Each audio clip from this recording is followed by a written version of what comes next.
నవరసంబులుకు నాట్య మయూరియై మూల శబ్దంబుల మోక్షహంస. నవరసంబులుకు నాట్య మయూరియై మూల శబ్దంబుల మోక్షహంస.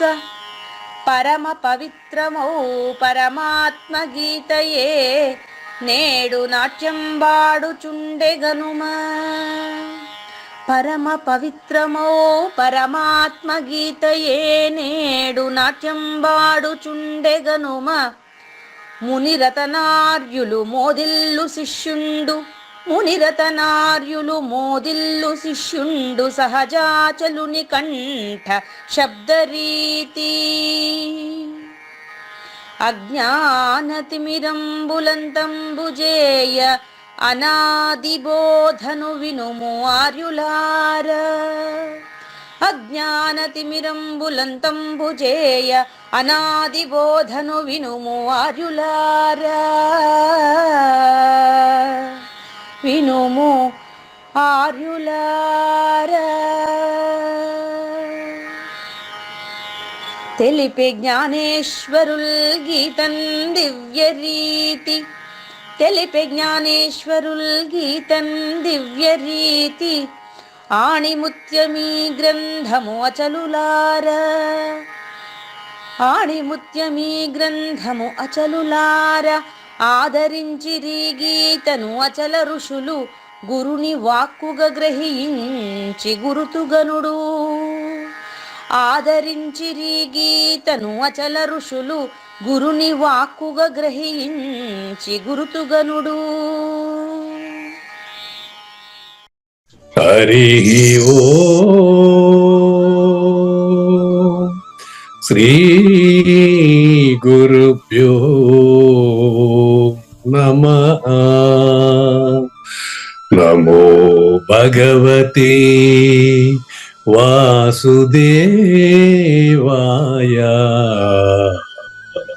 నమో నారాయణాయ. ఓం నమః శివాయ.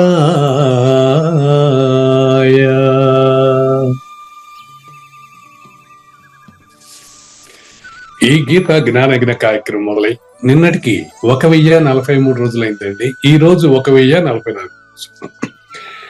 ఈ గీత జ్ఞాన యజ్ఞ కార్యక్రమం సంకల్పించి నిర్వహిస్తున్న శ్రీ విద్యాసాగర్ గురువు గారికి, శ్రీ వెంకటేశ్వర గురువు గారికి శ్రోతలందరి తరపున ధన్యవాదాలు, వందనాలు.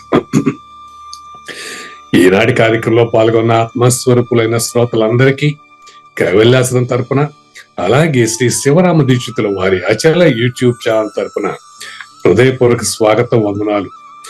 గురుదేవులు సహజాచల రాజయోగి శ్రీ పూజారి వెంకటేశ్వర గారిని కార్యక్రమం ఆరంభించుకొని కోరుతున్నానండి.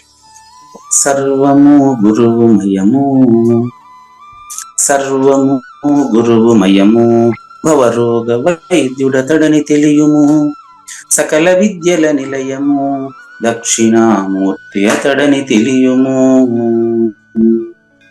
మూగవాణి మాటను, ఈ మూగవాణి మాటను శ్రోతలు కోటలు దాటించును, గురు కృపా సిద్ధితోనే నేనెంత ఆనందముందినాను. నిజయోగి శ్రీకృష్ణుడు నిజ భక్తుడైనట్టి అర్జునుండు, వీరి సంవాదామృతం జనుల రమణ పాలిట అమృతం. వేదవ్యాసుడు దీనిని జనుల ఎద వికసించునట్లుగాను మహాభారతమందున వెలిగించే కోటి సూర్యుల వెలుగుతో. నిత్య సత్య శాశ్వతమైన పరిపూర్ణంలో లేఖనే జరుగుతున్నట్లుగా తెలియబడుతున్న పవిత్రమైన శ్రీమద్ భగవద్గీత జ్ఞానేశ్వర్య జ్ఞానయజ్ఞంలో ఇవాళ మనము 1044వ రోజు, అంటే 2024 డిసెంబర్ 11వ తేదీన మనం శ్రీమద్ భగవద్గీత 18వ అధ్యాయం చరమ సందేశంలో, అంటే 42వ శ్లోకంలో బ్రాహ్మణుడు అంటే బ్రహ్మను తెలిసిన వారు, అచల పరిపూర్ణుడు, అస్పర్శ యోగంలో ప్రవర్తిస్తున్నటువంటి వారి యొక్క లక్షణాలని తెలుసుకునేదానికి ముందుగా దిత్సు తనపు శిష్యుడిని ఎలా డీల్ చేయాలి, అతనిని ఎలా ట్రీట్ చేయాలి, అతనిని ఎలా భావించాలి అనే సద్గురు లక్షణం, గురుని లక్షణాన్ని తెలియజేసేటటువంటి 1044వ రోజు 167వ కంద పద్యంతో శ్రోతలందరికీ సాదర స్వాగత సుమాంజలి. శ్రీ గురుభ్యో నమః. శ్రీమద్భాగవత కృష్ణదేశిక ప్రభులు రచించిన 292 కందార్థ దరువులు సంపూర్ణంగా జ్ఞానయజ్ఞంలో రోజుకొకటి చొప్పున వ్యాఖ్యానించబడిన విషయం శ్రోతలకు విదితమే. ఈ కందార్థ దరువులను రచించిన 19 సంవత్సరాల వరకు అవి ముద్రణకు నోచుకోలేదని, వాటిలోని నిగూఢ భావాలను మరింత స్పష్టం చేస్తూ రచయిత క్షరాక్షరోపాధి ద్వయదోషరహిత పరమతత్వ కందములు 261 రచించారని, తదుపరి సద్గురు శుభాశీస్సులతో ఈ రెండూ కలిపి ఒకే పుస్తకంగా ముద్రించారని పెద్దలు చెప్పగా విన్నాం. పుస్తకం ఇప్పుడు మన భక్తులతో చాలా మంది దగ్గర ఉంది. ఈ కంద పద్యాలు భగవద్గీతకు ఉత్తర గీత వలె సద్గురు భక్తులకు కందార్థ దరువులలోని ఎన్నో సమస్యలకు సమాధానమై విలసిల్లుతోంది. ఎంతో ఉపయోగకరమైనటువంటి ఈ కంద పద్యాలను రోజుకు ఒక్కొక్కటి చొప్పున వివరించాలని అడిగిన ప్రత్యక్ష శ్రోతల కోరిక మేరకు జ్ఞానయజ్ఞంలో శ్రీకృష్ణ పరమాత్మ సందేశానికి ముందే ప్రతిరోజు కృష్ణ ప్రభువుల దర్శనం మహద్భాగ్యంగా భావిస్తూ ముందుకు వెళదామా? దిచ్చుతనపు శిష్యుని మదినొచ్చిన ధనమివ్వడనుచు ఊహించి మదిన్ ఇచ్చకములాడబోకను చెచ్చెర జాడించు వాణ్ణి సద్గురుడైతే. గురుని లక్షణం దీని శీర్షిక అండి.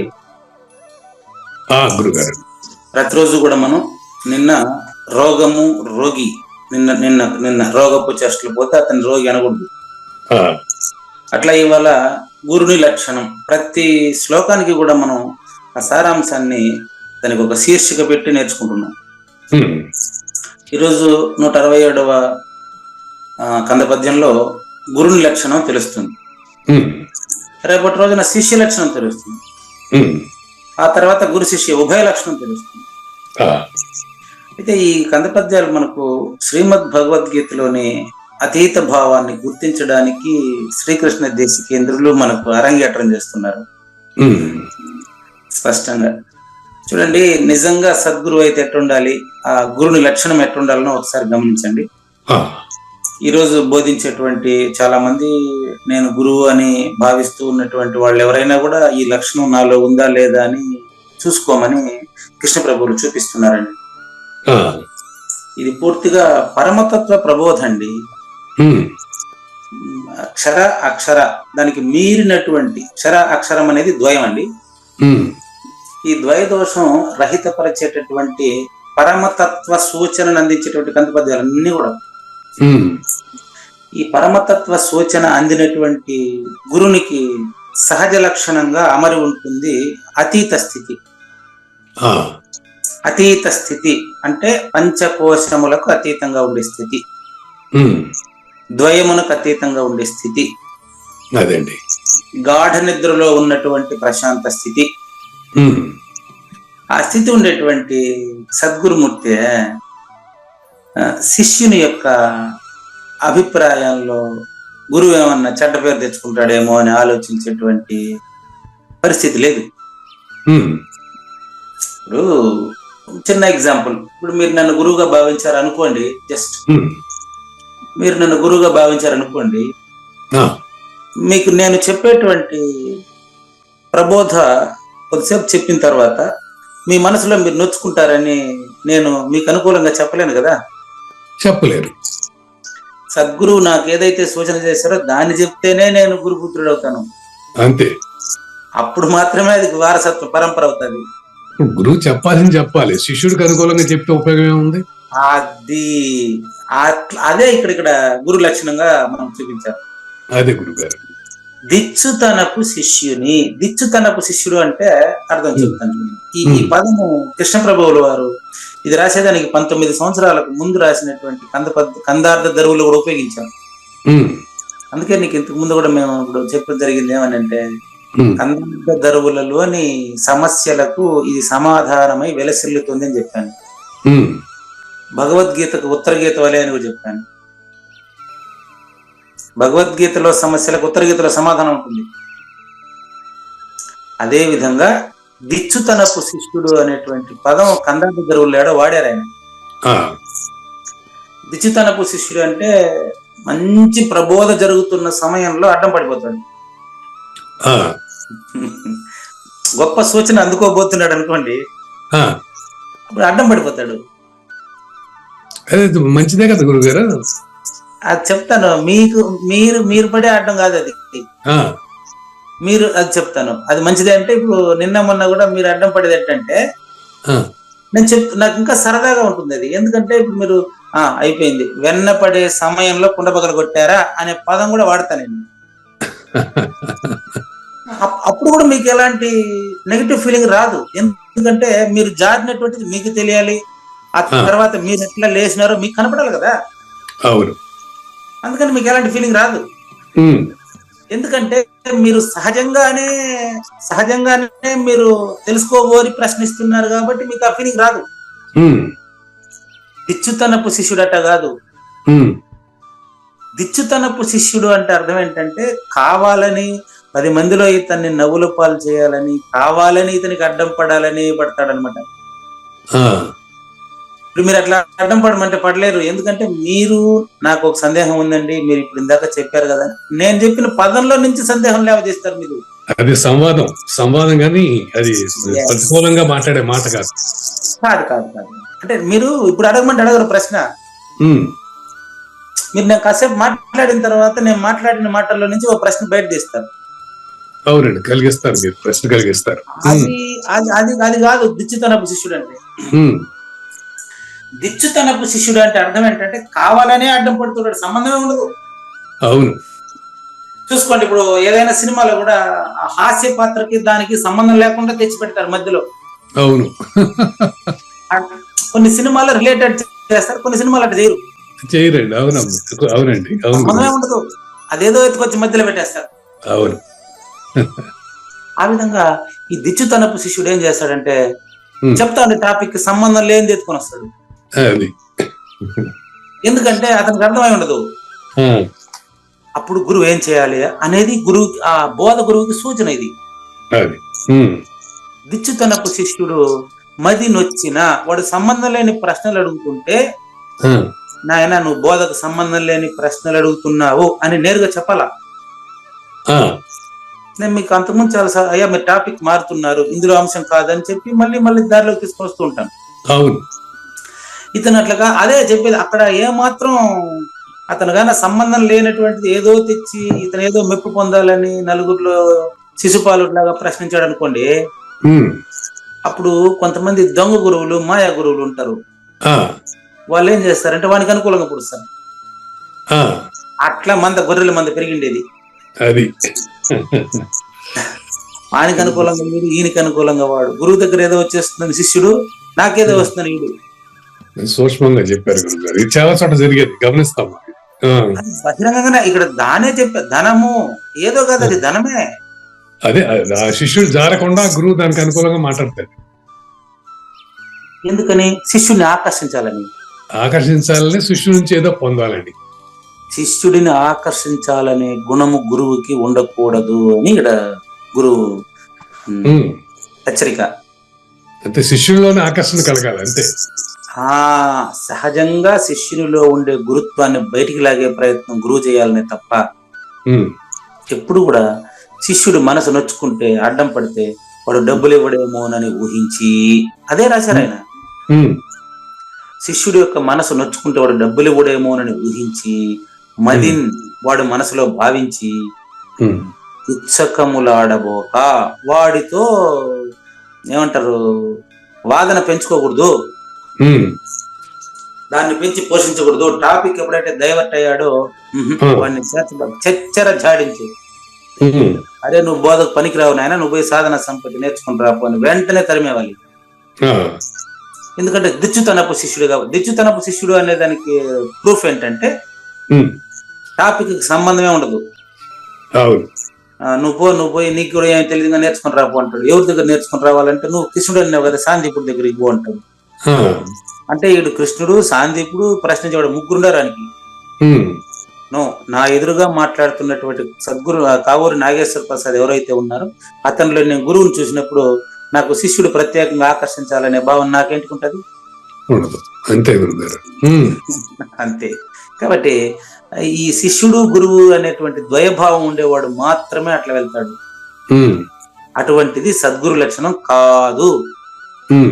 కాబట్టి శిష్యుని మది మామూలు శిష్యుడు కాదు, దిచ్చుతనపు శిష్యుని మది నొచ్చితే వాడు ధనము ఇవ్వడేమోనని భావించి వాడితో ఇచ్చకములు ఆడబోకండి, ఆ సంతతిని పెంచకండి. వాళ్ళు లేకపోతే నేను ఇస్తాను రా అని పిలుస్తారు. ఇది ఒక దౌర్భాగ్యం. అవసరం వచ్చింది కాబట్టి చెప్పాల్సి వచ్చింది. దౌర్భాగ్యం కాకపోతే ఏంటంటే ఇక్కడ ఒక ఊర్లో ఉండేటటువంటి ఒక పీఠానికి అధ్యక్షుడు లేకపోతే కార్యదర్శి లేకపోతే కోశాధికారి ఎవరో ఒకడు ఉన్నాడు. విధి లేక అతన్ని పెట్టారు. నలుగురిలో అతను ఏదో దాన్ని చేస్తుంటే పెట్టి అతనికి బోధ ఏం రాదు. అతనికి బోధ ఏం రాకపోతే అతనికి బోధాధికారం ఇవ్వాలంటే ఆ పీఠంలో ఎవరైనా కొంచెం బోధ తెలిసిన వాళ్ళు ఉంటే వాళ్ళే ఇవ్వాలి. అతన్ని పిలిచి వేరే వాళ్ళ సర్టిఫికేట్ రాసేయడం ఏంటండి అన్నమాట.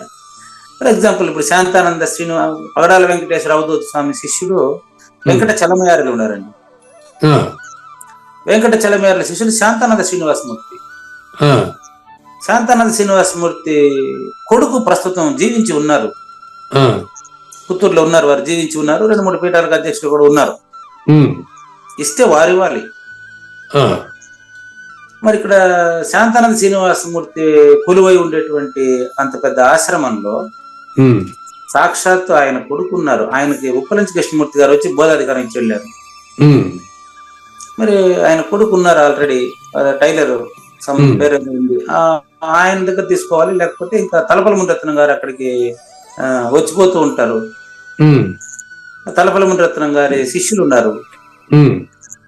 వీళ్ళంతా ఇవ్వడం లేదని పక్కన పెట్టి ఎక్కడో దూరంగా ఉండే వాళ్ళు పిలిచి ఆయనకు బోధాధికారం రాయిచ్చేసి ఈయన ఉపదేశాలు ఇచ్చేసిదే ఇస్తాడని. లేకపోతే ఏముంది? మిగతా వాళ్ళు ఇందులో కొంతమంది గారు వాళ్ళని మ్యూట్ చేయండి. కొడుకు నాగేశ్వరరావు గారు ఎవరైనా సౌండ్ వస్తాం మ్యూట్ చేయండి. దిచ్చుతనపు శిష్యుని మధ్యన వచ్చి ధనం ఇవ్వడనొచ్చు అనేటువంటి పదం ప్రయోగించారు. కాబట్టి ఇక్కడ ధనానికి ఆశపడిచ్చే వాళ్ళు ఎవరు లేరు ఇక్కడ. కాబట్టి ధనానికి ఆశపడి అతనితో బోధ పెంచుకుని అతనికి అధికారం ఇచ్చేది, అతన్ని గురువుని చేసేది, ఇట్లాంటి పనులంతా చేయకూడదు. చచ్చర జాడించు వాడిని సద్గురుడైతే. అయ్యా మీకు కుదరదండి, వయసును బట్టి ఇవ్వకూడదండి. నాకు వయసు అయిపోతా ఉందండి, నాకు ఎప్పుడు నేను గురువు అవుతాను, అర్జెంట్ గా నన్ను చేసేయండి. నో నో నో అట్టగా అంత అర్జెంట్ ఇప్పుడు ఏం చేసుకుంటుంది అని తీసుకుపోయి కాగితపోయి. కాబట్టి దిచ్చుతనపు శిష్యుని మధ్య నొచ్చితే వాడు డబ్బు ఇవ్వడేమో అని చెప్పి భావించి అతనికి అధికార పత్రం రాసివ్వడం కానీ, అతనికి అనుకూలంగా మాట్లాడడం కానీ, ఇన్ని రోజుల్లో నువ్వు గురువు అయిపోతావు అని అతనికి మాట చేయడం కానీ నో. ఇవన్నీ చేయకుండా ఇచ్చకములు ఆడబోకను, అతనితో ప్రియంగా మాట్లాడకుండా నిజంగా సద్గురు వారసుడు అయితే చచ్చర జాడించు అని అక్కడ రాశారు. సద్గురుడైతే అంటే నిజమైన గురుపుత్రుడైతే అటువంటి వాడిని వదిలించుకునే ప్రయత్నం చేస్తాడే తప్ప అనవసరంగా అతనికి గురుపట్ట ఇవ్వడం గాని, అతనికి బోధాధికారం ఇచ్చి అతన్ని అధికారిగా నియమించడం గాని, అతని ద్వారా మరొకరిని ఉపదేశం పొందించడం గాని చెయ్యరాదు. ఇప్పుడేం చేస్తున్నారు పాపము, ఆయన తీసుకున్నాడు బోధాధికారం తీసుకున్నాడు, అది ఎత్తుకుని నా దగ్గరికి వస్తాడు కాగితం తీసుకున్నాడు. ఏంటికి ఏం చెప్పంటారు మీరు చెప్పండి.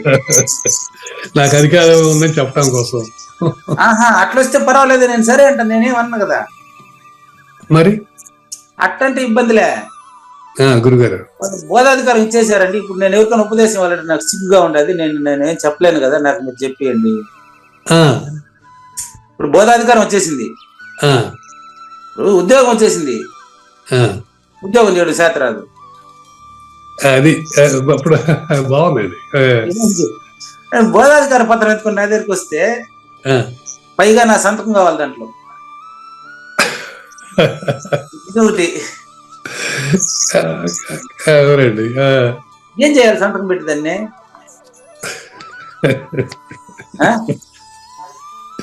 ఏం చేయాలండి? 4 గీసుకోవాలంటే అమ్మగారికి. అంతే. కానీ ఒకటండి ఇక్కడ ప్రస్తావన చేయొచ్చాము. మరి నిర్భయాంతులు వారు ఏం చేస్తారంటే ఈ విషయంలో ఆయన ఏం చెప్పాడో నువ్వు చెప్పు అంటాడు. ఆయన చెప్పి నీకేం అర్థమైందో చెప్పు అంటాడు. నేను చెప్పినంత నువ్వు చెప్పు అంటాడు. ఆయన అట్లా ఆయన టచ్ చేసేస్తాడు శిష్యుల్ని. ఇప్పుడు మరి మేఘా నిర్భయానంద స్వామి మీరు వస్తే మీకు ఉపదేశం ఇవ్వలేదంటే ఇప్పుడు ఆయన చేసింది కరెక్ట్ కదా? కరెక్టే. ఆయన తెలిసి నేను ఎటుంటాడో మరి సందేహం ఉంది. ఈయన పిలుచుకొని పోయి అసలు ఇచ్చేదానికి వాళ్ళు ఎవరు, తీసుకునేదానికి ఈయనెవరు? అదే స్పష్టంగా నా దగ్గరికి మణి గారు వచ్చినప్పుడు ఏం చేశానంటే మా గురువు గారి దగ్గర కూర్చోబెట్టే, అయ్యా మీరు చూస్తే కొన్ని సందేహాలంతా మీతో పోయేట్టుగా ఉంది, సరే కూర్చోవయ్యా మాట్లాడదాం. 1 సంవత్సరం రోజులు మాట్లాడినా గుమ్మని, ఏం బోధ అసలు ఏమి ఉపదేశం పట్ట ఏం లేదు. 1 year ప్రతిరోజు మధ్య 2 వచ్చి కూర్చుంటే సాయంత్రం 7కి లేస్తాం. 1 సంవత్సరం జరిగా. అంతా పోయి స్వామి మీరు అన్నట్టుగా మరి అదేదో అన్ని మనం స్పష్టంగా మాట్లాడుకుంటున్నాం కదా, మరి ఉపదేశం కూడా తీసుకుంటే నాకు ఆ సంబంధమే లేదని ఒకటే మాట. ఉపదేశం ఇవ్వాలంటే గురువు గారు బతికే ఉన్నారు కదా, ఆయన ఎరుగున్నాడు. నేరుగా ఆయన దగ్గర ఎత్తుకొని పెడితే అప్పుడు ఆయన చాలా సంతోషపడి ఆయనకు, ఓహో మీరు ఉపదేశం కాకనే ఇన్ని రోజులు మీరు ఇద్దరు ఇట్లా నేర్చుకోవడం చాలా సంతోషం ఉండేది చెప్పి ఆయన ఉపదేశం ఇచ్చారు. సో టెస్టింగ్ చేసి ఉంటారు ఆయన కూడా. ఆయన ఉపదేశం చేశారు. బోధాధికారం ఆయన రాసింది. ఆయనకు బోధాధికారం సహజమూర్తి అని ఆయన రాసి పెట్టింది. నా దగ్గర ఏం పేర్లు గిర్లు అంత లేవు, నేను పేర్లు ఎవరికి ఇచ్చేది లేదు. నేనే ఒక శిష్యుడు, మళ్ళీ నేను ఇంకొకరికి ఇంకో పేరు పెట్టి నేనెవరు? గురువు లక్షణం అట్లా ఉండాలా. అంతేగాని నువ్వు ఇచ్చేసి ఇప్పుడు ఆయన తీసుకుని నా దగ్గరికి వచ్చా, నేనే అందుబాటులో ఉండేది ఇప్పుడు ఆయనకి. అసలు నేను నువ్వు కాగితం ఇచ్చేసిన తర్వాత ఇంకా ఆయనకి ఎట్లా నేర్చుకుంటాడు అనుకుంటే అది చెడపడమే కదా. అంతే గురుగారు, ప్రాక్టికల్ గా తెలియనప్పుడు కాగితం తీసుకుని ఏం చేసుకుంటాం గురుగారు. కాగితం తెచ్చి దానిలో సంతకం పెట్టేవాళ్ళ, నాకు మీరు చెప్పాలా, నేను రోజు మీరు ఇప్పుడు వచ్చి ఏం చేసుకుంటేది నా దగ్గర. నువ్వు రాడు, సంతకం కోసం మాట్లాడే, సంతకాని కోసం అంతే. అంతే. కాబట్టి చచ్చర జాడించు వాడిని సద్గురుడైతే, పోపోయా నీకు అవసరం లేదు, నీకు అసలు కుదరదు, నీకు నేనేం చెప్పేదానికి కాదు, నువ్వు పోయా అని పంపించేవాళ్ళంతే. కాబట్టి గురుని లక్షణం అంటే నిజంగా సద్గురు అయితే అటువంటి దాన్ని ఎంకరేజ్ చేయకూడదు. శిష్యుడి మనసుకు అనుకూలంగా నడుచుకునేటువంటి వాడు గురువు కాదు. శిష్యుని మనసు నవ్వకుండా మాట్లాడేటువంటి వాడు గురువు కాదు. తన గురువుకు అనుకూలంగా తనను ఆశ్రయించిన శిష్యుని మలచేవాడే సద్గురు. అది మా పరిణామం కలిగించేవాడే గురువు. తన గురుని మాటకు అనుకూలంగా భగవద్గీత చెప్పని, కందపద్యం చెప్పని, కందార్థం చెప్పని, ఎవరైనా చెప్పని అందులో తాను కనిపిస్తాడు. శివరామ దీక్షితులు బృహద్వాసిష్ట నిండా భగవద్గీత శ్లోకాలు రాసి పెట్టినాయి కాక, వేమన పద్యాలు ఉపయోగించని గాక, అందులో శివరామ దీక్షితులు కనిపిస్తారు, పుస్తకంలో కనిపిస్తారు ఆయన అంతే. శివరామ దీక్షితీయాన్నే కందార్థాలు కందపద్యాలుగా రాయని గాక కృష్ణప్రభువులు, ఇందులో కృష్ణప్రభు కనపడతాడు. అట్లా స్పష్టంగా అతనికి ఉండేటువంటి అతనికి మాత్రమే చెప్పాలి తప్ప కేవలం అతను ఏదో డబ్బిస్తాడని అతనితో ఇష్టంగా మాట్లాడడం అదంతా ఉపయోగం లేదు. అతన్ని చచ్చర జాడించు వాడిని. కానీ ఈ జన్మ కాబట్టి వచ్చే జన్మకు వస్తుంది. పోయా నేర్చుకుని వస్తేనే బోధాధికారం, నేర్చుకుని వస్తేనే ఉపదేశం, లేకపోతే లేదంటే. అట్టుంటే గురువులు తక్కువగా ఉండేవారు, శిష్యులు ఎక్కువ మంది ఉండేవారు. అలాంటి వాళ్ళు నేర్చుకునేందుకు అవకాశం బాగుండేది. ఇప్పుడంతా గురువులు ఎక్కువైపోయినారు, ఈయన వాళ్ళు తక్కువైపోయినారు. వాళ్ళ కుటుంబ వ్యవహారంలో చూస్తే ఆయన నోట్లో మాట్లాడేదంతా నీతులే. ఆయన కుటుంబంలో ఆయన చెప్పిన నీతులేం ఆయన కుటుంబంలో లేదు. అది వెనకాల తిట్టుకుంటా ఉంటారు, ముందర మాట్లాడితే వెనకాల తిట్టుకుంటా ఉంటారు. ఆ, బా ఇతను కూడా మాకు నీతులు చెప్పేదేనా, ఇతని కుటుంబంలో ఇట్లా ఇంట్లో వేయగల మోత బయట పల్లకి మోతాని నేను మైకులో మాట్లాడుతూ ఉంటే ఆడ ముందర వేరే వాళ్ళు నన్ను గురించి తిట్టుకుంటా ఉంటే అదేం సభ అది.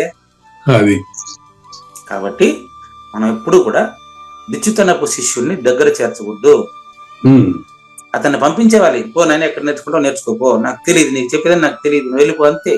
ఆ, కాబట్టి అతనితో ఇచ్చకములాడి అతనితో మాటలు పెంచవలసిన అవసరం లేదు సద్గురుడైతే.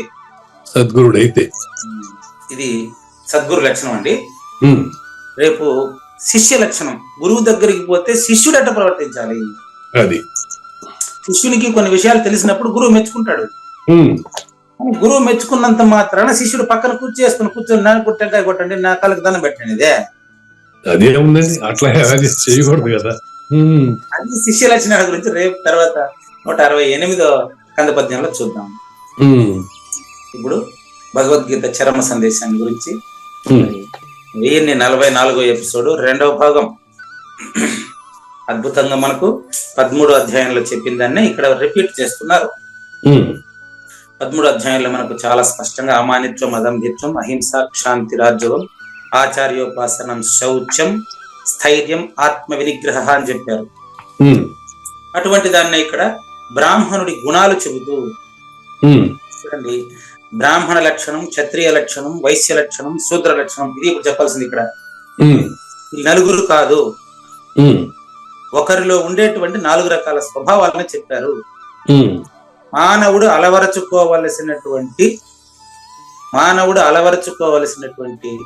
అలవాట్లు చెప్పారు. సద్గురుమూర్తికి ఈ బోధ తెలిసినటువంటి వాళ్ళకు సేవ చేయడమే పరమావధిగా, బ్రాహ్మణ, క్షత్రియ, వైశ్యులకు సేవ చేస్తుండడమే శూద్రుని లక్షణం అని, పుట్టుకతోనున్న ప్రతి ఒక్కడు కూడా తనను శిష్యునిగా భావించి ప్రపంచాన్ని గురువుగా భావించి ఎలా సేవ చేయాలో ఈ ఇక్కడ చరమ సందేశం తెలియజేస్తుంది. ఉమ్, కాబట్టి ఇందులో మనకు నిన్న శమము, దమము, తపస్సు ఈ 3 తెలుసుకున్నాం. అవునండి. మొత్తం 9 చెప్పారండి ఇందులో. ఉమ్, 42వ శ్లోకంలో బ్రాహ్మణ లక్షణం 9 చెప్పారు. 9 చెప్పారు. ఉమ్, ఎక్కడైనా సరే ఉమ్, వేద పారాయణం చేసే వాళ్ళ ఇంట్లోనే పుట్టితే వాడి పేరు బ్రాహ్మణుడు అని చెప్తారేమో చూడండి. గురుగారు అర్థం కాల. ఈ 42వ శ్లోకం బ్రాహ్మణుడు లక్షణం కదా. అవును. 4 రకాలు బ్రాహ్మణ, క్షత్రియ, వైశ్య, శూద్ర వీళ్ళ గురించి చెప్తారన్నారు కదా. అవును, అవును. బ్రాహ్మణులు అంటే వంశపారంపర్యంగా బ్రాహ్మణ కుటుంబంలో జన్మిస్తేనే బ్రాహ్మణుడు అనే మాట 9 పాయింట్లు వేయడం చూడండి. అవును, లేదు. శమము, దమము, తపస్సు, శౌచము, క్షాంతి, ఆర్జవము, జ్ఞానము, విజ్ఞానము, ఆస్తిక్యము కలిగినటువంటి వారు బ్రాహ్మణుడు. అదండి జ్ఞానం, విజ్ఞానం. ఓకే. ఇది బ్రాహ్మణుడు తప్ప చెప్తా, ప్రతిదాని గురించి ఎక్స్ప్లెయిన్ చేస్తా. 9 ఈ 9 లక్షణాలు ఎవరిలో అమరి ఉన్నాయో సహజంగానే అతనిని బ్రాహ్మణుడు అని పిలవండి. పుట్టుకతో శూద్రుడే ఎవరైనా, అది క్లియర్ గా చూసుకోండి. బ్రాహ్మణుడు అంటే నంబర్ 1 శమము. అతనికి శమము సహజ లక్షణంగా అమరి ఉంటుంది.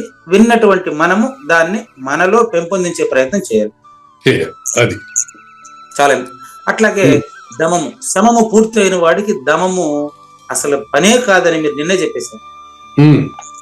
తపస్సు అంటే నేను మీకేం చెప్పాను ఏంటంటే, తపస్సు అంటే జ్ఞానం అనేది ఒక చోట కూర్చోవాలి. అక్కడ ఏం చెప్పారు మనకు, స్థిరమాసనమాత్మనః అంటారు. ఎక్కడ కూర్చోవాలి ధ్యానము అంటే? నాత్యుచ్ఛరితం, నాతిని అతి ఎత్తైన ప్రదేశం కాకుండా, పల్ల ప్రదేశం కాకుండా, కమ్మలేసుకోవాలి, జింక చర్మం పెట్టుకోవాలి, వీపు నిటారుగా పెట్టుకోవాలి, సమంకాయ శిరోగ్రీవం ధారయన్ అచలం స్థిర, శరీరాన్ని నియంత్రించే ప్రయత్నం చెప్పారు అక్కడ ధ్యాన యోగంలో. ఇదట కాదు. తపస్సు అంటే అర్థం ఏంటంటే, అతను పని చేస్తూ చేయని వాడుగా సద్గురు వాక్యాన్ని ధ్యానం చేస్తూ సద్గురుని ప్రకారం అలవాటైపోయి ఉండేటువంటి వాడు ఎప్పుడు ధ్యానం అతనిలో జరుగుతూనే ఉంటుంది అని చెప్పాను మీకు నేను. అవునండి, అవును. దానికి ఎగ్జాంపుల్ చూడండి. ఏం చెప్పారు నిన్న చివరిగా మీరు అడిగారు, ప్రసవించిన స్త్రీ కలిగినటువంటి గదిలో 6వ రోజు రాత్రి దీపం ఆరిపోకుండా పూర్తి అయిన జాగ్రత్త వహించు రీతి నిరంతరము జాగృతమై ఉండును అని. అది ఎందుకు అంటే కూడా నేను చెప్పాను, అది లేడీస్ విషయం అని మీకు. అదేలేండి. అంటే ఆమె ప్రసవించినటువంటి స్త్రీ ఉమ్, ఆమెకు అక్కడ ప్రసవించినటువంటి ప్రదేశం మర్మస్థానం వదులుగా ఉండడం వల్ల పగల్లో కానీ నిద్రపోయింది అనుకోండి, ఉమ్, ఆమెకు జన్ను ఎక్కేస్తుందట. జన్ను అంటే అది తలకెక్కేస్తుందట, నిద్రపోతే ఆమెకు అనారోగ్యం ఎక్కువైపోతుందట. ఉమ్, అందుకని ఆమె శారీరక దీని ప్రకారం ఆమెను ఖచ్చితంగా నిద్రపోనికుండా వాళ్ళు చూసుకుంటారు. ఓ, ఉమ్, ఆ విధంగా నేను కూడా సద్గురు వాక్యాన్ని తప్పితే నేను మళ్ళీ ఎక్కడైతే జనన మరణాల దీంట్లో పడిపోతానని చాలా జాగ్రత్తగా ఉండాలి.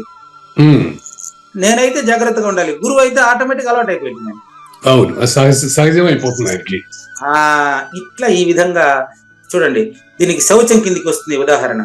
ఉమ్, ఈ విధంగా ఇట్టి కర్మలలో ద్విధములుగా శౌచము అంటే నిర్మలత్వం ఉంటుంది. ఓ, శౌచం, శౌచము నంబర్ 4 అండి. ఉమ్, అవును, నంబర్ 1 శమము, నంబర్ 2 దమము, నంబర్ 3 తపము, నంబర్ 4 శౌచము. ఉమ్, ఈ శౌచము అంటే అర్థం ఏంటంటే నిర్మలత్వము. మనమైతే ప్రాక్టీస్ చేయాలి, ఉమ్, గురువు గారికి అయితే సహజంగా అమరి ఉంటుంది. ఉమ్, అతను పోతా ఉంటే ఆయనకి అంతే, అతనికి చుట్టుపక్కల ఉండేటువంటి వాతావరణమే అలా ఉంటుంది. దాన్ని ఆరా అంటారు. వీళ్ళు ఆ, ఆరా అంటారు. మన ఎవరో హిందూ పురాణానికి చెందినటువంటి రామాంజులు గారు చెప్తారు దాన్ని ఆరా అని. ఆరా, అవునండి. ఆరా అంటే అర్థం ఏంటంటే అతని చుట్టూ ఉండేటువంటి ఏమంటారు వాతావరణం అతనికి అనుకూలంగా పనిచేస్తుంది. అది పనిచేస్తూ ఉంటుంది, అంతేనండి. అది నో డౌట్, చాలా మందిలో కనపడుతుంది. అవును, అది అతనికి సంబంధం లేదు. అది అతను దాని ఎరుక అతనికి ఉండదండి. అవును, దాంతో ఆయనకు అవసరం లేదు. అది ప్రకృతి ధర్మం. అది ప్రకృతి అతనికి సేవ చేయాలి. అంతే. మా గురుగారి దగ్గరికి వెళ్తే అక్కడ సరెండర్ అయిపోతాను నేను. అట్లా అయిపోతుంది. అంతే అంటే అతనికి సహజ లక్షణం అది. ఆ, అది దాంతో మనకు పని లేదు. అతనికి అసలు అవసరమే లేదు. అది ఆయన సంబంధం, ఆయన పట్టించుకోరు. దాన్ని చూడండి, నిర్మలంగా ఉంటాడు ఆయన. నెక్స్ట్ ఇంకా స్పష్టంగా చెప్పాలంటే, ఓ కావూరి నాగేశ్వర ప్రసాద్ గారు, ఈ శౌచ గుణము వలన మనస్సు శుద్ధ భక్తితో నిండి ఉంటుంది. మామూలు భక్తి కాదు, అనన్య భక్తితో ఉంటుంది. ఆయన గురువుకి అటాచ్ అయి ఉంటాడు. అది గురు పరంపర అది. కాబట్టి శరీరము నిర్మలమైనటువంటి ఆచరణ చేత శృంగారించబడి ఉంటుంది. చూసారా, శరీరము నిర్మలమైనటువంటి ఆచరణ. ఏం క్లారిటీ అండి. ఇప్పుడు శుచిత్వం అంటే పైన శరీరానికే కాదు, మానసిక పరిశుభ్రత కలిగి ఉంటాడు. ఇట్లా జీవిత చక్రం అంతా కూడా అతని లోపల బయట అతనికి సర్వాంగ సుందరంగా నిండి ఉంటుంది. ఈ శౌచము ఆరా అని చెప్పాను కదా మీకు. అంటే ప్రకృతిలో అతని శరీరం ప్రకృతితో మమేకమై ఉన్నప్పటికీ కూడా ప్రకృతి అతనికి సేవ చేస్తుంటుంది తప్ప అతనికి కర్తృత్వం ఏ కోశాన ఉండదు. అందుకనే ఈ 4వ గుణం కూడా ఆ కర్మల యందు అటువంటి వారికి కనిపిస్తా ఉంటుంది. ఇంకంతకంటే ఏం చెప్పలేను నేను. ఈ 4వ గుణం అండి. 4వ గుణం ఏంటి? శౌచం. ఈ శౌచము అతని మానసిక పరిశుభ్రత, అతని మానసిక స్థిరత్వము, అతని యొక్క అచల పరిపూర్ణత్వము, అతని యొక్క సద్గురుతత్వము, అటువంటి వారికి ఈ 4వ గుణమైనటువంటి శౌచము స్పష్టంగా కనిపించును. అదండి. నంబర్ 5 శాంతి. క్షమాగుణం అంటే చాలా సార్లు చెప్పుకున్నాము. ఇక్కడ చూడండి, పృథివీ వలె పూర్తిగా అన్నింటినీ ఓర్చుకునుట అనేటువంటి గుణమని కావూరి నాగేశ్వర ప్రసాద్ గారు క్షమ అంటారండి. క్షమ అంటే నేను ఓర్చుకుంటున్నాను అనేది ఓర్పు కాదు, గుర్తుపెట్టు. అది సహజ లక్షణంగా ఉండాలి. అది కూడా సహజంగా అయిపోతుంది, పట్టించుకోరిక. అందుకని శాంతి అన్నారు. అది క్షమాగుణం. ఇది ఎవరైనా వచ్చినప్పుడు సారీ చెప్పినప్పుడు క్షమించేది కాదు. ఇది అవును, సహజంగా అతనికి క్షమ ఉంటది. అవును. అందుకని క్షమ అనేటువంటి 5వ గుణం కూడా ఈ కర్మల యందు ఎట కనిపిస్తుంది తెలుసా? ఇప్పుడు సంగీత స్వరంలో పంచమ స్వరం వల్ల కనిపిస్తుందంట. అంటే అది ఫిక్స్. సంగీతంలో 5వది చెప్పండి.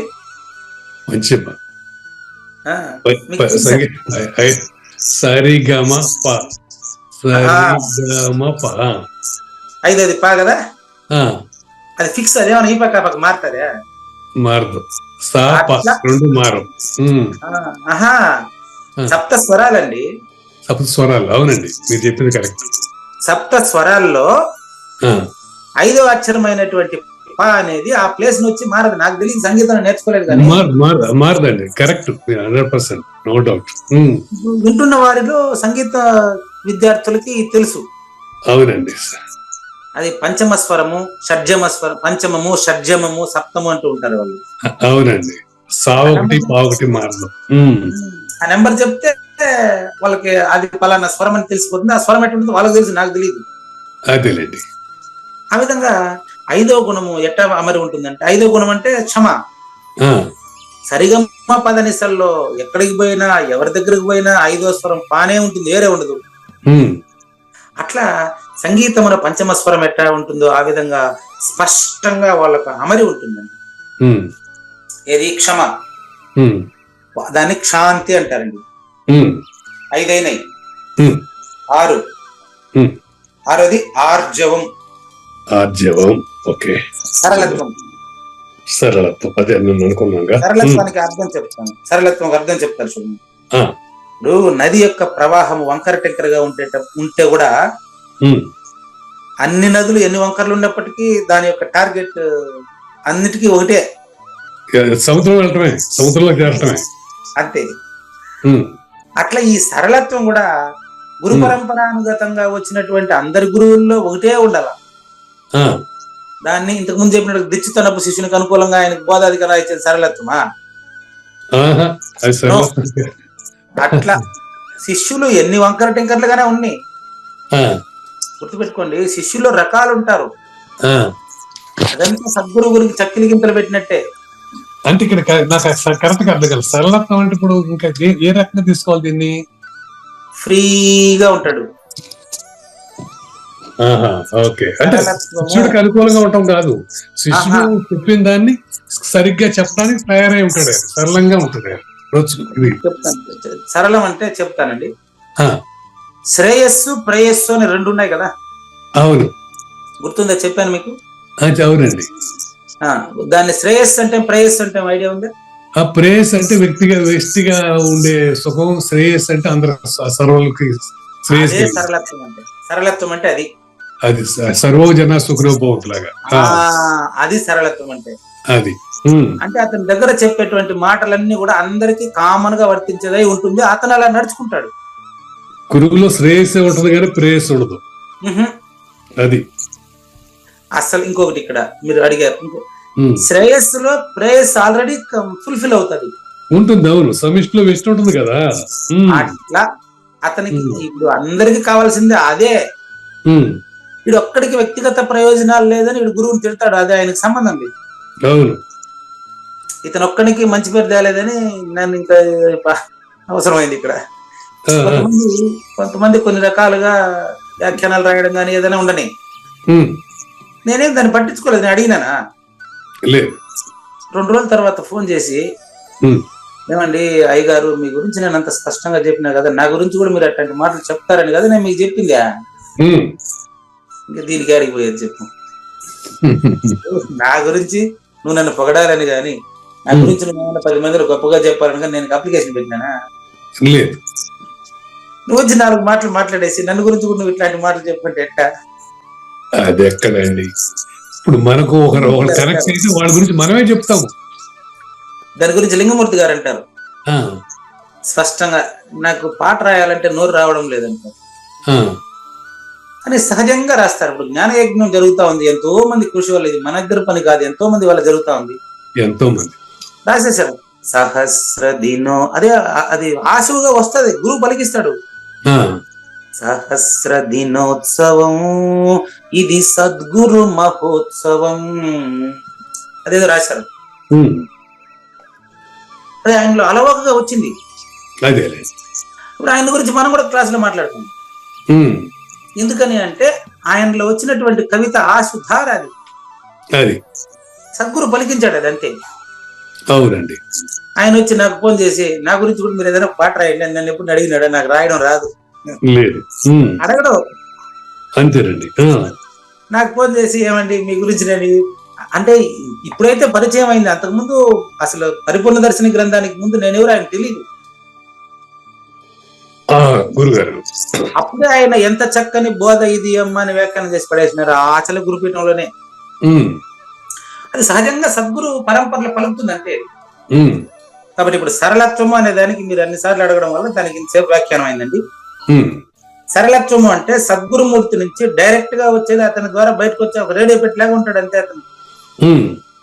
కానీ శిష్యునికి మంచి చెడుల్ని చెప్తాడు, దిచ్చుతనపు శిష్యుని ప్రోత్సహించడు. గురు పర్పస్ అది కదా గురుగారు. కాబట్టి ప్రవాహం వంకర టింకర గా ఉన్నప్పటికీ దాని టార్గెట్ సముద్రమే అయినట్లుగా శిష్యులు ఎన్ని రకాలుగా ఉన్నప్పటికీ గురువు అందరికీ సంబంధించిన బోధ మాత్రమే చెప్తాడు. వ్యక్తిగతంగా చెప్తాడు, వాడు అందరికీ చెప్పినట్టు చెప్తాడు. ఒకరిని పిలుచుకొచ్చి రూమ్ లో తనీగా రహస్యం చెప్తే అందరికి చెప్పేదే ఉంటది. అదేం పట్ట పగులు బట్ట బయలది. అవును, అదే కొంతమంది వింటున్నారు ఇప్పుడు చాలా మంది, అందులో అటువంటి లక్షణాలు కలిగిన వాళ్ళు. వాళ్ళకి ఇప్పుడు నేరుగా చెప్తున్నానండి, పట్ట పగులుగానే చెప్తున్నానండి.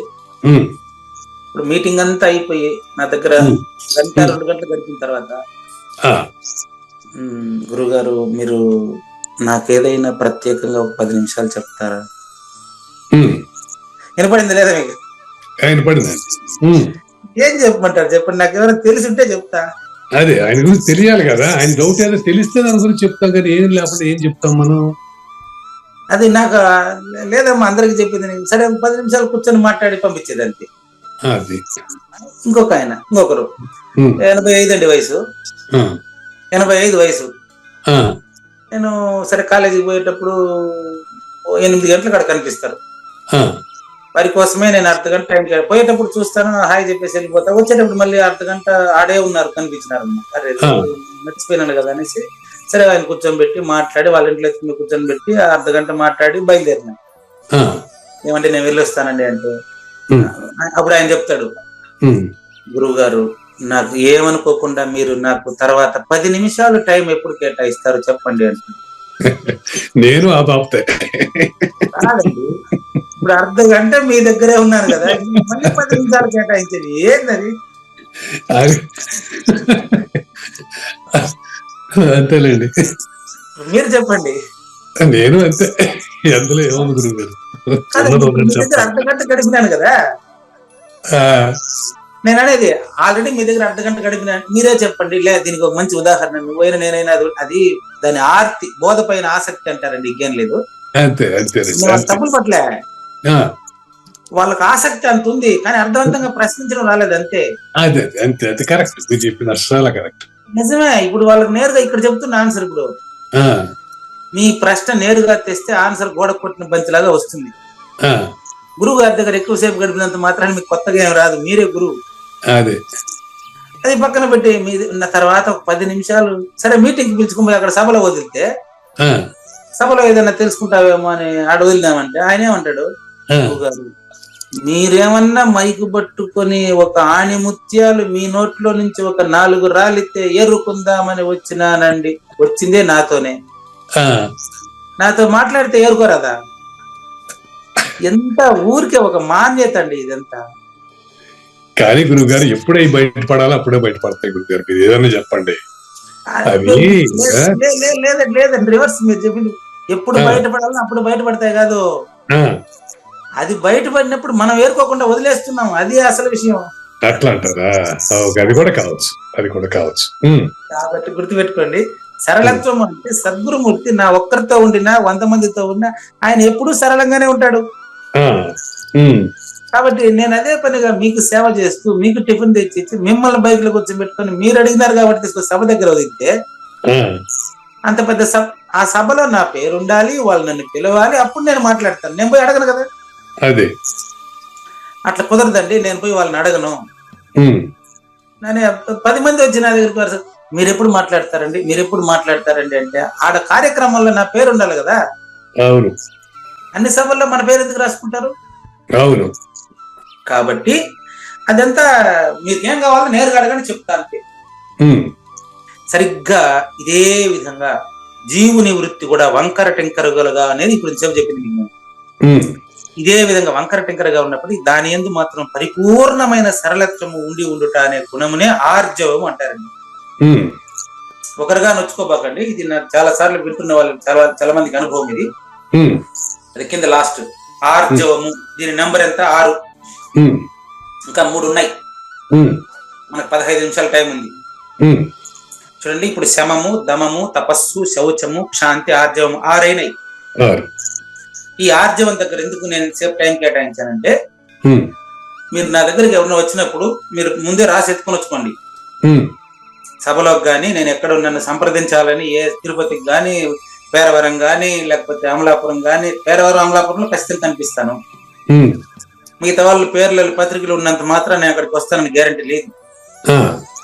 నన్ను వ్యక్తిగతంగా కలిసిన వాళ్ళు కూడా నన్ను మీరు ఏం అడగాలనుకుంటున్నారు ఒక పేపర్లో రాసుకొని వచ్చుకోండి. అప్పటికప్పుడు అడగండి, వచ్చేస్తుంది. నాకు తెలియదు మీరు ఏం రాసుకొచ్చేది, కానీ ఆన్సర్ వస్తుంది. అటు కాకుండా నేను అక్కడ గంట నా టైం అయిపోయి నేను కాలేజీకి బయలుదేరేటప్పుడు మీరు నాకు ప్రత్యేకంగా ఒక 10 నిమిషాలు కేటాయించండి అంటే ఏం చేస్తారు?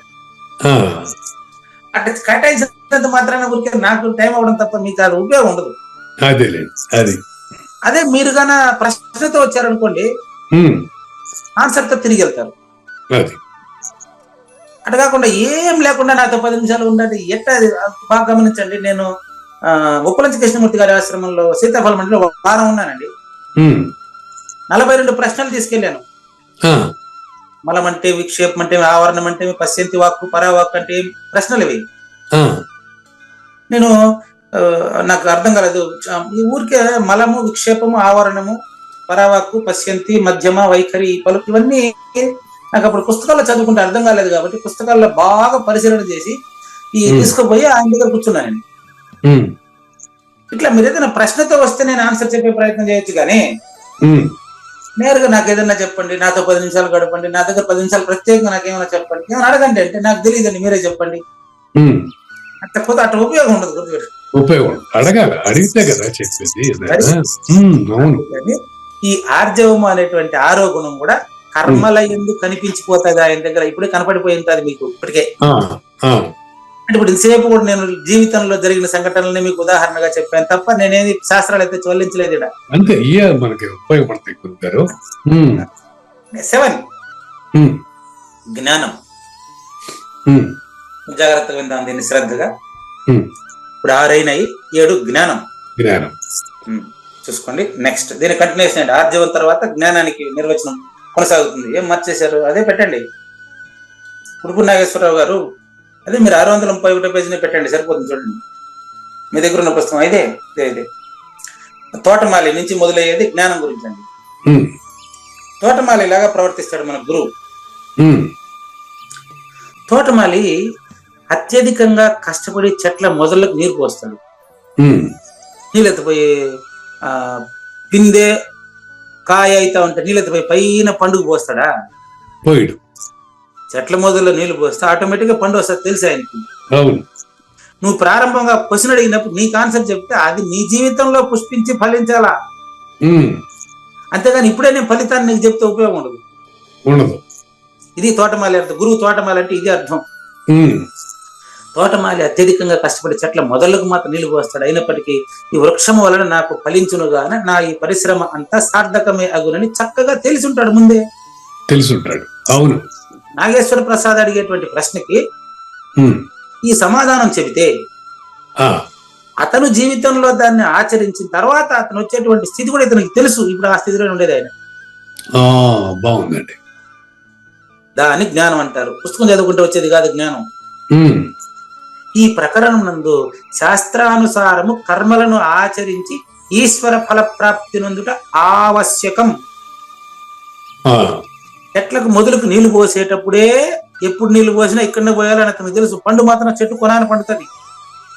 ఎప్పుడు ఏమవుతుందో కూడా తెలుసు ఆయనకి, తోటమాలికి. అదే విధంగా తోటమాలి లాంటి వాడు గురువు, బ్రాహ్మణుడు. అటువంటి లక్షణం కలిగి అతనికి సందేహం ఉండదు, కొంచెం కూడా ఉండదండి. అతను మూర్తిభవించిన సమాధాన స్వరూపం అండి. అందుకనే కదా బ్రాహ్మణుడు అనేది. అతనికి అంటే అల్టిమేట్ ఇంక లేదు. అవును. ఉన్నత కులం బ్రాహ్మణ కులం అంటే అర్థం ఏంటంటే శూద్రుడు కూడా అటువంటి స్థితికి వెళ్ళొచ్చు. బ్రాహ్మణ కులం ఉన్నత కులం అంటే బ్రహ్మను తెలిస్తేనే అన్నిటికంటే పెద్దది బ్రహ్మం. ఒకటి తెలుసు, ఇంకొకటి తెలియదు, అంతే డిఫరెన్స్. ఒకరికి తెలుసు, ఇంకొకరికి తెలియదు. బ్రాహ్మణుడికి తెలుసు, తెలియని వాడికి తెలియదు. కానీ ఈ రెండుకి సంబంధం లేనిదే బ్రహ్మం. ఓకే. రెండుకి సంబంధం ఉండదు. తెలిసినవాడు తెలియనివాడు అందులోనే తెలియబడుతుంటారు. అవును, మాయ. బ్రహ్మలో మాయ ఇదే మాయగా, బ్రహ్మలో కూడా మాయ ఉన్నట్టుగా. మాయ ఉన్నట్టు కాదండి, లేనిది ఉన్నట్టు కనిపించడం మాయ తండ్రి. ఉన్నట్టు అనేది అది మీ భావన. పట్టుకోండి. ఇప్పుడు సూర్య కిరణము అంటామండి. సూర్యుని నుండి కిరణము ఉత్పత్తి అయినది అంటాం. కానీ కిరణము నుంచి సూర్యుడు ఏ కిరణంలోనూ సూర్యుడు కనపడ్డు మీకు. సూర్యుడి నుంచే కిరణాలు. సరే, మిస్టేక్ పడ్డా. ఓకేనండి. అట్లా మాయ అంటేనే లేనిది. మాయ అంటేనే లేనిది. లేని కరెక్ట్. మరి ఇప్పుడు ఈ పీకులాట ఎందుకు? మరి జ్ఞానం విజ్ఞానం పీకులాట ఎందుకు? మరి ఏమి లేదు దాని కోసం. అది తెలుసుకో, అది నేను తెలుసుకోలేనని తెలుసుకున్నట్టుకే. అచ్చా, శాస్త్రం అదే చెప్తుంది. అంతేలేండి. దానిని నేను తెలుసుకోలేననే చెప్తాడు గురువు కూడా. దానిని నేను తెలుసుకోలేను, ఎందుకో తెలుసా? నేను అదే కదయ్యా, నేను తెలుసుకునేది ఏంటని. నెక్స్ట్, నువ్వు దాన్ని తెలుసుకోలేవు, ఎందుకో తెలుసా? అదే ఆన్సరే నాయన. అంతేలేండి. అనుమానమే లేదు ఇందులో. అంతేలేదు. తోటమాలి చేస్తే, పరిశ్రమ చేస్తే ఫలం రావచ్చు, పుష్పం రావచ్చు. ఆ పుష్పమే లేని తనాన్ని గుర్తించడం. అట్లా తోటమాలిని పుష్పాన్ని పక్కన పెట్టండి, మీరు జ్ఞాన విజ్ఞానాల పైన మాత్రమే దృష్టి పెట్టండి. శాస్త్రానుసారం కర్మలను ఆచరించి ఈశ్వర ఫల ప్రాప్తి నుండి దానికి ఉదాహరణగా తోటమాలి చెప్పాడంతే. అదే మీరే అది. ఆ ఈశ్వర ప్రాప్తి ఈ విధంగా మనకు తప్పక లభించును. మన ఇద్దరికైతే లభించాలి. గురువు అదే. అంతేలేండి. లభించేది ఎంత వద్దు ఆయనకి, ఎందుకు? ఆయన అదే. సో పరబ్రహ్మలో బ్రహ్మలేడు. మీరేం పేరైనా పెట్టుకోండి, పరమే ఉంది. అదే పేర్లు మీరు ఏదైనా పెట్టుకోండి. మీరు ఏం చెప్పినప్పటికీ చెప్పినవాడు దానికి సంబంధం లేనివాడు గుర్తుపెట్టుకోండి. అదే అయి ఉంటాడు. చెప్పిన వాడికి దానికి సంబంధం అంటగట్లేను నేను. ఎందుకు అంటగట్లేనంటే, నువ్వు అదే అయి ఉండుకొని మళ్ళీ దాని గురించి నువ్వు వ్యాఖ్యానించడం ఏంటి? అది అడ ఈ సత్యము చక్కగా ఎరిగుంటేనే జ్ఞానము. దీన్ని చక్కగా ఎరిగుంటే జ్ఞానము, ఇంకొకరికి ఎరిగింపజేస్తే విజ్ఞానము. గుర్తుపెట్టుకోండి, ఇది నేను మళ్ళీ చెప్పలేను. రైట్ అండి, చక్కని మాట. విజ్ఞానం అంటే ఇంకోటి తెలియజేసే సత్తా ఉన్నవాడు. మరి ప్రూఫ్ ఏంటి? నాకు తెలిసిందని గురువు జ్ఞాని, శిష్యుడు తెలిసినవాడు, తెలుసుకున్నవాడు శిష్యుడు జ్ఞాని అనొచ్చా? తెలుసుకున్నవాడు జ్ఞాని. ఇద్దరుగా తెలిస్తే తెలియదు. అది తెలిసినటువంటి విషయం జ్ఞానము. ఆ తెలిసినటువంటి విషయాన్ని శిష్యుడికి తెలియజెప్పే ప్రక్రియ విజ్ఞానము. ఈ రెండు కూడా గురు శిష్యుల్ని ఉద్దేశించి చెబుతున్నటువంటి పదాలే తప్ప ఆ నిజానికి ఏ పదము ఏ పేరు ఉండదు. ఓకేనండి. ఈ సత్యాన్ని చక్కగా తెలిసి ఉంటే జ్ఞానము. ఇది 7వ గుణం. విజ్ఞానం గురించి వస్తాయి ఇప్పుడే. నెక్స్ట్ విజ్ఞానం. తెలిసి ఉంటే ఓకే, బాగుంది. తెలిసి ఉంటే జ్ఞానం. 7 నిమిషాలు ఉంది, 2 గుణాలు ఉన్నాయి మిగిలినవి. 7 నిమిషాలు ఉంది, 2 సుగుణాలు మిగిలినవి. చక్కగా అచల పరిపూర్ణత తెలిసి ఉంటే జ్ఞానం. అది సరిపోదు. ఆ తర్వాతనే బోధాధికారం ఇచ్చింది. అవునండి. ఆ జ్ఞానమే కర్మలో 7వ గుణం. కర్మలో 7వ. చూడు, జ్ఞానం కూడా కర్మ కిందకే పెట్టారు. ఎట్లా ఎందుకు పెట్టారంటే, అతనిలో ఆ జ్ఞానం ఉన్నట్లు అటువంటి వారికి చెప్పబడలేదు. గురుగారు, అతనికి అటువంటి జ్ఞానం ఉందని అటువంటి వారికి చెప్ప పని లేదు. అవును, వాళ్ళిద్దరు ఒకటే. అవును, ఆ జ్ఞానం లేడానికి చెప్పాలి. ఆ చెప్పేటప్పుడు ఇప్పుడు నీకు శిష్యుడికి వివరించేటప్పుడు శిష్యుడిని కూడా అట్టే చూస్తాడు ఆయన. కాబట్టి మనుష్యుడు శుద్ధ సత్వము గలవాడై శాస్త్ర జ్ఞానం సహాయం వల్ల గాని శిష్యుడి కోసం తీసుకుంటాడు శాస్త్రాన్ని. శాస్త్రం సద్గురువు పని లేదండి. గుర్తుపెట్టుకోండి, అచల పరిపూర్ణ ప్రబోధ అవైదికం అంటే వైదికం కాదని కాదు, వైదిక అతీతం అని గుర్తుపెట్టుకోండి. నాస్తికం కూడా అవైదికం అట్టు కాదు, ఇది వైదికము అంటే వేదం, వేదం. అవైదికము అంటే నాస్తికులు కూడా అట్టు అంటారు, అట్టు కాదు ఇది. చార్వాకం బౌద్ధం అట్టు కాదు. అచల పరిపూర్ణ సిద్ధాంతం అవైదికం అంటే శాస్త్రానికి ముందే ఉన్నదని అర్థం. అది గురువు గారు, అది చూసుకోండి. శాస్త్ర సహాయం వల్ల గాని లేదా తన ధ్యాన బలం వల్ల గాని ఈశ్వర తత్వంతో నిస్సందేహ బుద్ధితో సమరసత్వమును పొందుట 8వ గుణమగు విజ్ఞానము యొక్క స్వరూపమై ఉన్నది. అది ఎంతమంది శిష్యులు వచ్చి ఎన్నిసార్లు ఎంత స్పష్టంగా అడిగినప్పటికీ ఆయన ఒకే రకంగా చెప్పగలడు. ఆయన విసుగు విరామం ఉండదు. దట్ ఈస్ విజ్ఞానము. ఈ 8వ విజ్ఞానం అనేటువంటి పేరు గల సుందరమైనటువంటి గుణము అతని కర్మల్లో కనిపిస్తుంది. కర్మల్లో కనిపిస్తుంది అతనికి, అది అతని వంటి వాళ్ళకు కనిపిస్తుంది. అది తెలుసుకుంటాడు ఆయన. శాస్త్రములు ఎన్ని మార్గములను యోగ్యములైనవని సరైనవని చెప్పిందో. ఎందుకు ఎంతో మంది మ్యూట్, టైం తక్కువ ఉంది, 4 నిమిషాలే ఉంది, ఎవరో మాట్లాడుతున్నారు, వాళ్ళంతా మ్యూట్ చేయండి. వాటిలో ప్రతి మార్గము కూడా రాజు యొక్క పేరు ముద్రించబడి 8 కలిస్తే 9 అండి, ప్రత్యేకంగా లేదు 9 గుర్తుపెట్టుకోండి. ఇప్పుడు ఎన్ని మార్గాలు చెప్పినప్పటికీ ఇవన్నీ సద్గురుమూర్తి చెప్పిన మార్గమే కాబట్టి అన్ని ఉండి కూడా దాంట్లో రాజముద్ర లేకపోతే చెల్లదు, అది చెల్లదు. అన్ని ఉండి వెనకాల కింద పచ్చంకిత సంతకం లేకపోతే దానికి విలువ ఉండదు. ఆ విధంగా ప్రతి పదార్థం కూడా రాజు ముద్రిక ఉంటేనే అది ప్రజలు స్వీకరించే రీతిన, అదే విధంగా ఆనందపూర్వకంగా అంగీకరించుట అనేటువంటి లక్షణము గల 9వ గుణము ఆస్తిక్యము. ఈ 8 ఉంటే అదే 9. ఈ 8 జ్ఞాన విజ్ఞానం అయిపోయిన తర్వాత దాన్నే 9వ లక్షణంగా చెప్తున్నారు ఇక్కడ. చెప్తున్నారు, అవును. అంటే 9వ లక్షణం ఈ 8 ప్రతిరూపమే 9. 9వ గుణము ఆస్తిక్యము కూడా కర్మల యందు స్పష్టంగా కనిపిస్తుంది. అతను పరిపూర్ణుడు అని అతని వంటి వారికి స్పష్టంగా తెలిసిపోతుంది. ఇట్లా చెప్పుట్లో గల తాత్పర్యం ఏంటంటే, ఈ 9 గుణములు ఏ కర్మలందు గలవో అంటే ఎవరు చేసే పనిలో ఈ 9 ఇమిడి ఉన్నాయో అవి ఖచ్చితంగా మంచివి, ఖచ్చితంగా సరైనవి, దానికి స్టాంప్ వేసేయచ్చు. అతని నుంచి తప్పు జరగదు జరగదు జరగదు. ఇటువంటి సమాధి 9 గుణాలు ఏ కర్మలు స్వాభావికంగా నిర్దోషములవి, వాటిని బ్రాహ్మణుల యొక్క స్వాభావిక కర్మలను ఎరుగవలను. ఈ నవరత్నాల హారం ఎవరికైతే లభించిందో అతను నవర గుణములకు రత్నాకరుడు. అతనే వాల్మీకి, అతనే వ్యాసుడు, అతనే సద్గురు. ఇటువంటిది తన శరీరము నుంచి దేనిని తీయకుండా విడదీయకుండా సూర్యుడు ప్రకాశం ఇస్తా ఉన్నాడు, గుర్తుపెట్టుకోండి. పూర్ణమదహ అంటే ఇది. చంపక వృక్షము స్వయంగా తన మొగ్గలతోడనే సుశోభితమవుతుంది, తనీగా లేదది. ఇది బాగుందండి, చక్కగా చెప్పి సూర్యుడి నుంచి ఏది తీయకుండా ఆయన ఇస్తున్నాడు ప్రకాశం. చాలా బాగుంది. చంద్రుడు కూడా అంతే. పూర్ణమదహ, ఉదాహరణ చెప్తున్నానండి.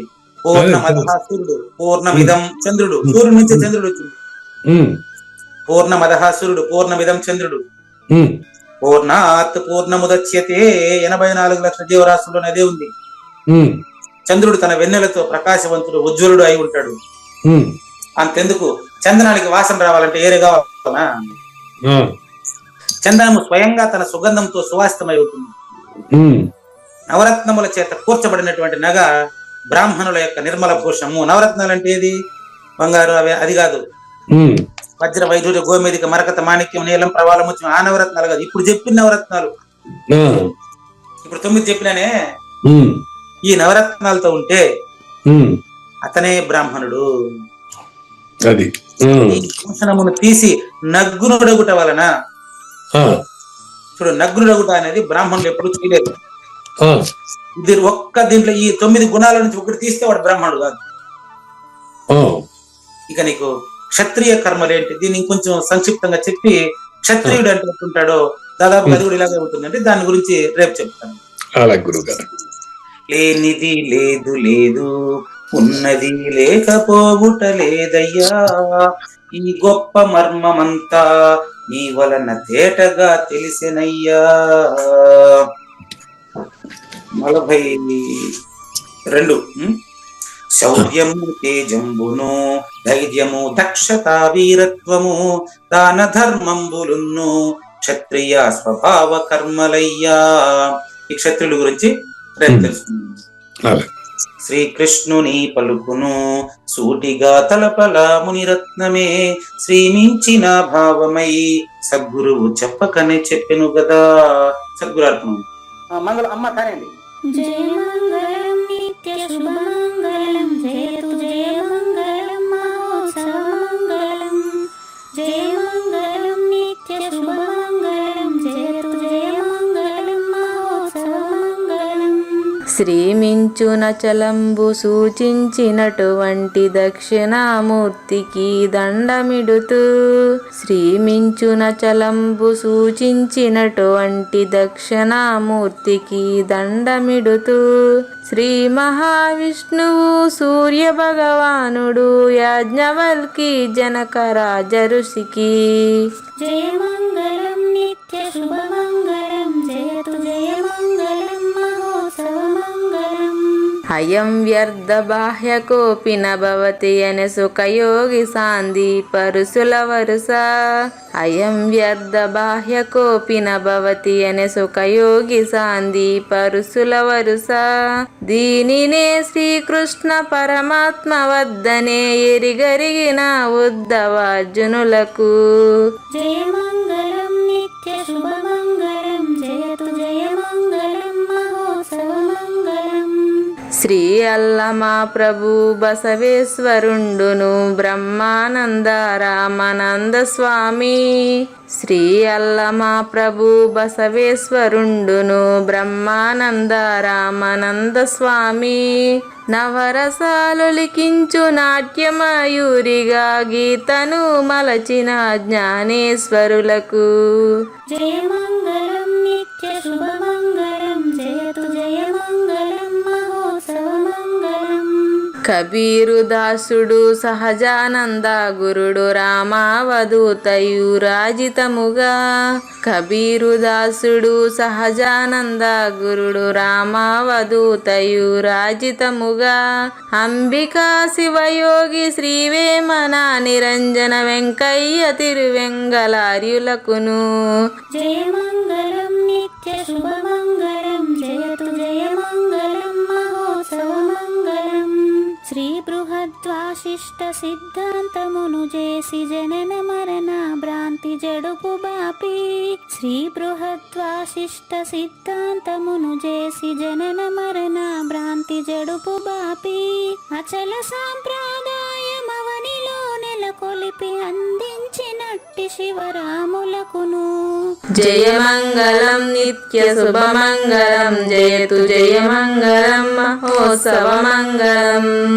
మెప్పైన బోధల తిప్పలు బాపిన అప్పయ్య మంత్రియు అచల గురులు. మెప్పైన బోధల తిప్పలు బాపిన అప్పయ్య మంత్రియు అచల గురులు. పరశురామ సీతారామ స్వామి ప్రభులు నరసింహ యోగి గురువర్యులకును.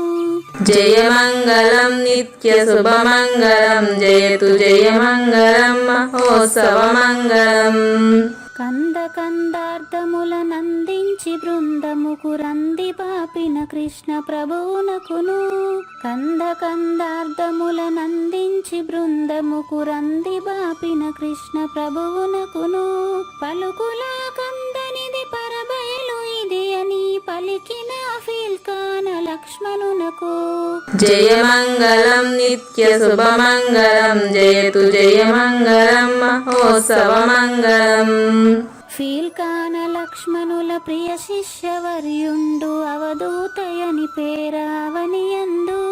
ఫీల్కాన లక్ష్మణుల ప్రియ శిష్యవర్యుండు అవధూతయని పేరావనియందు. పాఠాలు నేర్పించి పీఠాలు ఏర్పరచి శంఖబాపిన వెంకటేశ్వర అవధూతకు. జయ మంగళం నిత్య శుభమంగళం జయతు జయ మంగళం మహోత్సవ మంగళం. బట్ట బయలున ఎరుక పుట్టనే లేదని బాలాజీ సింగు ఈ కీలు తెలిపే. బట్టబయలున ఎరుక పుట్టనే లేదని బాలాజీ సింగు ఈ కీలు తెలిపే, మూలమూలినట్టు ఎరుకేమి లేదని తెలియజెప్పిన మునిరత్నమార్యులకును. జయమంగళం నిత్య శుభమంగళం జయతు జయమంగళం మహోత్సవమంగళం. నరస్వప్నము వంటి సురస్వప్నమిది అని పరిపూర్ణ దర్శినిని ప్రకటపరచి, నరస్వప్నము వంటి సురస్వప్నమిది అని పరిపూర్ణ దర్శినిని ప్రకటపరచి, సహజాచల రాజయోగి సద్గురు కృపచ సాంప్రదాయక గురుల సరసన జేరే. జయమంగళం నిత్య శుభమంగళం జయతు జయమంగళం మహోత్సవమంగళం. నిష్కల్మషానంద నిజ గురుని శిష్యుండు లింగమూర్తి లిపిని పొందుపరచి, నిష్కల్మషానంద నిజ గురుని శిష్యుండు లింగమూర్తి లిపిని పొందుపరచి, కార్వేటి నగరము పురవాసుడైనట్టి పూజారి వెంకటేశునకంకితం విధి. జయమంగళం నిత్య శుభమంగళం జయతు జయమంగళం మహోత్సవమంగళం. జయమంగళం నిత్య శుభమంగళం జయతు జయమంగళం మహోత్సవమంగళం. జై సద్గురు ప్రభు మహారాజ్ కి జై. జై గురుదేవ్ అండి. శ్రోతలందరి తరపున వెంకటేశ్వర గురువు గారు ధన్యవాదాలు చెప్తూ శాంతి మంత్రం. పూర్ణమదః పూర్ణమిదం పూర్ణాత్ పూర్ణముదచ్యతే పూర్ణస్య పూర్ణమాదాయ పూర్ణమేవ అవశిష్యతే. ఓం తత్సత్. ఓం శాంతి శాంతి శాంతి. హరి ఓం. న తద్భాసయతే సూర్యో న శశాంకో న పావకః యద్గత్వా న నివర్తంతే తద్ధామ పరమం మమ.